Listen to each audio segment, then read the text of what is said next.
सभी मीट एक जोरदार तालियों के साथ हमारे आज के इस कार्यक्रम की शुभारंभ से छोटा सा एक टी पॉट हम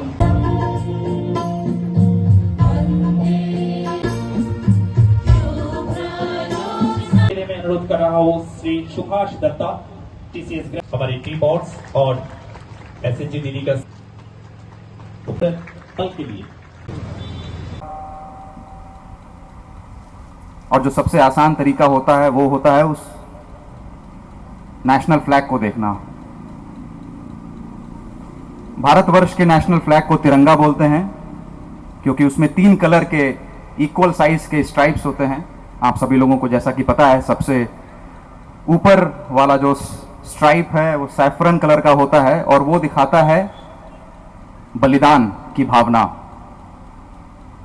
बीच वाला जो स्ट्राइप है सफेद रंग का होता है वो दिखाता है शांति की भावना। और जो सबसे नीचे जो ग्रीन कलर का जो स्ट्राइप है वो ग्रोथ और प्रॉस्पेरिटी दिखाता है और बीच में एक चक्र है, वो धर्म दिखाता है। हम सभी लोगों का जो अपने देश के प्रति जो धर्म है, ह्यूमैनिटी के प्रति जो धर्म है, वो दिखाता है। तो यदि हम शॉर्ट में यदि देखना चाहें तो ये चारों जो भावनाएं हैं वो दर्शाती हैं कि किस प्रकार से हमारा भारतवर्ष का जो इतिहास रहा है वो इन चारों भावनाओं से प्रेरित रहा है, प्रभावित रहा है। और हमारा नेशनल फ्लैग का जो एडॉप्शन हुआ था, जिसको नेशनल फ्लैग जब उपाधि दी गई थी, वो सन 1947 22 जुलाई को दिया गया था और पहली बार आज़ादी के उपलक्ष्य में 15 अगस्त 1947 को इसको पब्लिक होस्टिंग किया गया था। उसके बाद से काफ़ी समय तक तिरंगा का जो स्थान था वो गवर्नमेंट प्रोग्राम्स, गवर्नमेंट इंस्टीट्यूशन से जोड़ा जाता था, लेकिन बाद में इसको लोगों तक पहुंचाने के लिए, सभी देशवासियों के दिल तक पहुंचाने के लिए, उनकी भावनाओं, जो देश के प्रति जो उनकी भावना है, पेट्रियोटिज्म की जो भावना है, नेशनल फ्लैग के प्रति जो उनकी पेट्रियोटिक भावना है, उसको सम्मान करते हुए इसको हर घर तक पहुंचाने का कार्यक्रम किया गया। और अभी पिछले 5 वर्षों से आप लोगों ने देखा कि 75वें वर्ष पे जिस प्रकार से हम लोगों ने आज़ादी का अमृत महोत्सव मनाया था, उसी समय हर घर तिरंगा का भी एक आह्वान लिया गया और ये हर घर तिरंगा का 5वां अध्याय है। जिस प्रकार से सिपाहीजला डिस्ट्रिक्ट में मनाया जा रहा है, उसी प्रकार से नीचे हमारे जो सब डिविजन्स हैं, गांव हैं, ब्लॉक्स हैं, वहाँ मनाया जा रहा है। और उसी प्रकार से राज्य स्तरीय कई सारे कार्यक्रमों का आयोजन किया गया है। देश में भी कई सारे ऐसे प्रोग्राम का आयोजन किया गया है। तिरंगा कॉन्सर्ट के अलावा आप लोगों ने देखा होगा किस प्रकार से आप लोगों ने रैली किया है।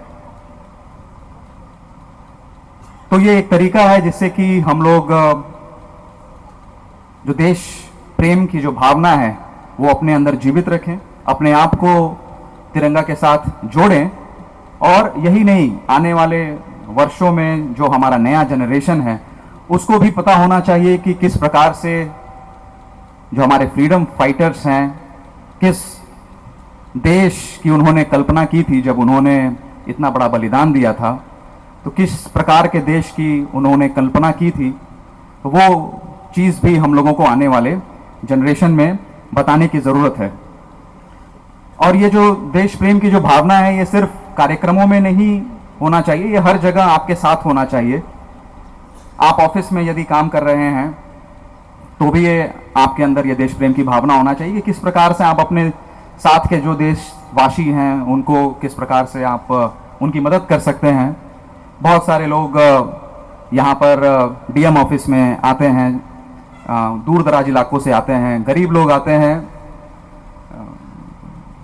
बूढ़े लोग आते हैं, दिव्यांग लोग आते हैं, विधवाएं आती हैं। तो सरकार की बहुत सारी स्कीमें हैं जिनके माध्यम से हम उनको मदद कर सकते हैं। तो ये देश की भावना उस समय भी होनी चाहिए। जब आप घर पे जाते हैं उस समय भी आपके अंदर वो देश की भावना होनी चाहिए, देश प्रेम की भावना होनी चाहिए। यही नहीं, जब आप किसी भी प्रकार का काम कर रहे हैं, अगर आप मार्केट में भी जा रहे हैं तो भी आपके अंदर देश प्रेम की भावना होनी चाहिए। और देश प्रेम केवल ऐसा नहीं है कि जो यहाँ पर सरकारी काम कर रहा है या फिर जो केवल बॉर्डर पे लड़ाई कर रहा है, या फिर हर कोई अपने तरीके से देश की उन्नति में हिस्सा ले सकता है। उदाहरण के तौर पे जो हमारे यहाँ पे जो हमारे